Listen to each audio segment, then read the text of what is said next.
Success is measured not by the number of achievements you've acquired, but the number of obstacles you've overcome in the process.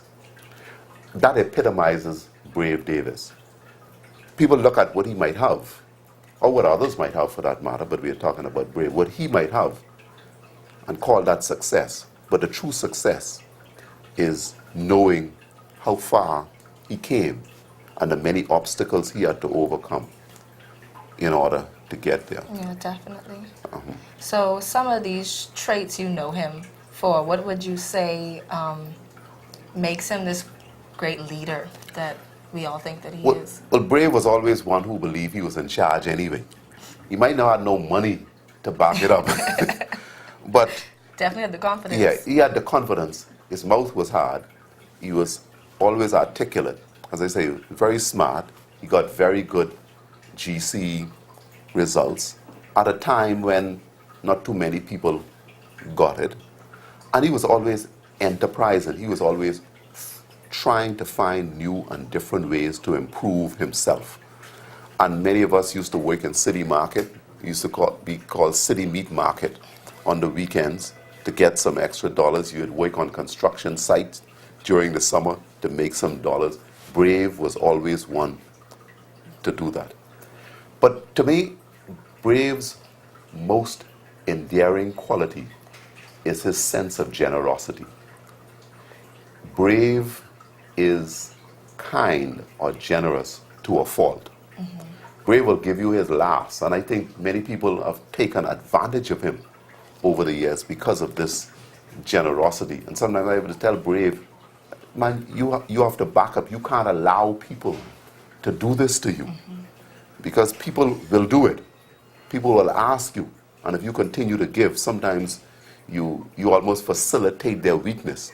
But he is one who would say, I'm prepared to give them the benefit of the doubt.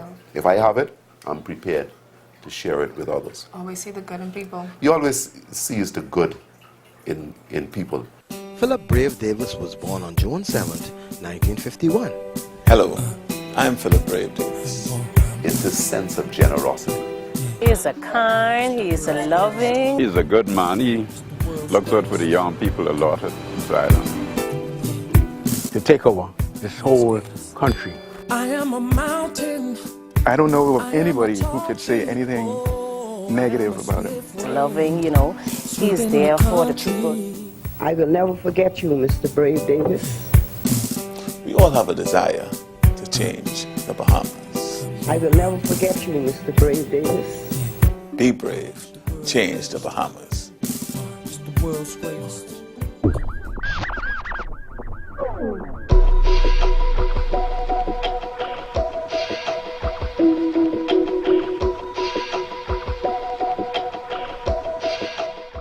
How long have you known Brave? Man from over there. Little boy. I know him. Yes, from a little boy I know him. I was very little older than him, you see.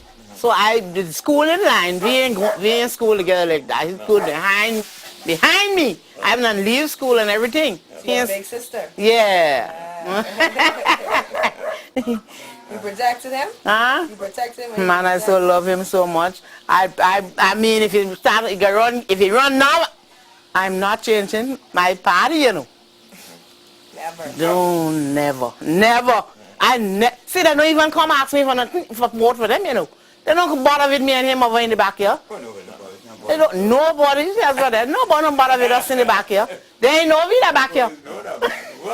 Only he know vida back here. You know Brave as a boy and a man. Yeah, so yeah. How is he as the man he is today? Man, he's a good man. He's a good man. Has he changed any? No, he never changed with us. Every time he come, he look for us.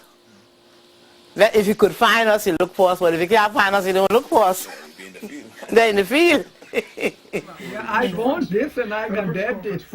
Don't mind what may oppose. I want this and I can get this.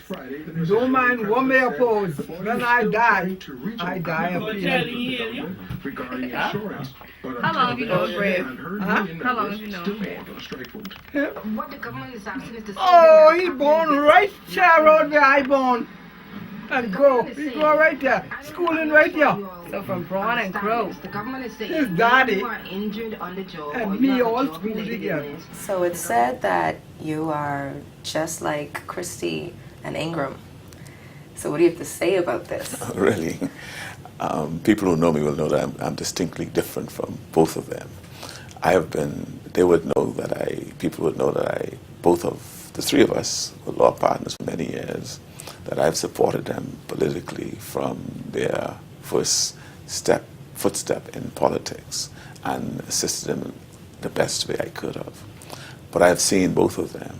I know their shortfalls and their shortcomings, and I know their strengths and weaknesses.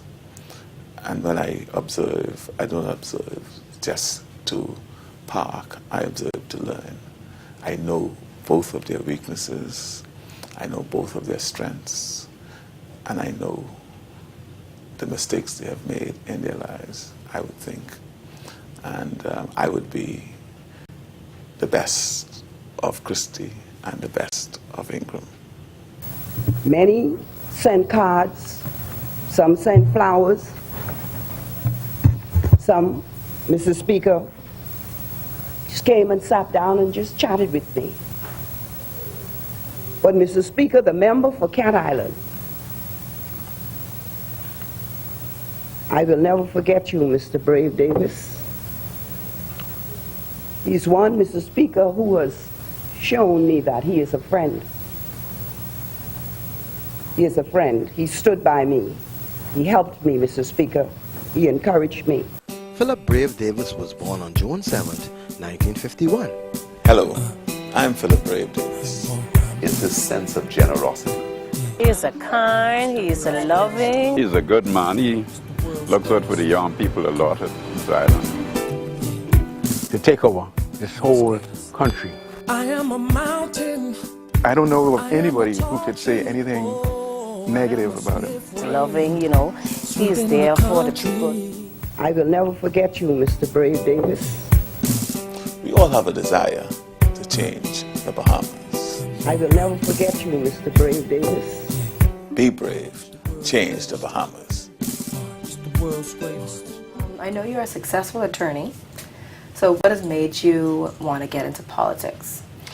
Well, you know, I've always been involved in politics, but primarily in the background. I recall from about 1967, when I was still a very young man, just my last year of high school. I worked with other young fellows in our neighborhood, friends in our neighborhood, in the campaign of Addington Butler. He was running for the constituency then of Culmusville. We worked in that campaign as little young boys, helped setting up for rallies and going around delivering little pamphlets to ensure that he got elected.